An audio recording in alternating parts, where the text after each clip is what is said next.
Billi Rao alias అహోబిల్ రావు నేటి ఆంధ్రప్రదేశ్ ముఖ్యమంత్రి చంద్రబాబు నాయుడుకి అత్యంత సన్నిహితుడని చెప్తుంటారు. ఆగస్టు 5, 2003 పెట్టిన ఈ కంపెనీ కేవలం 4 రోజుల్లో అంటే ఆగస్టు 9వ తేదీన అప్పటి చంద్రబాబు నాయుడు ప్రభుత్వంతో ఒక MOU సైన్ చేశారు.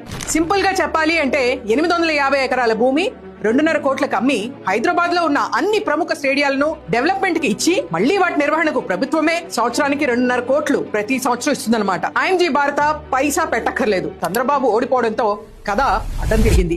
నెక్స్ట్ వచ్చిన వైఎస్ఆర్ ప్రభుత్వం నిజాలు తెలుసుకొని షాక్ అయింది.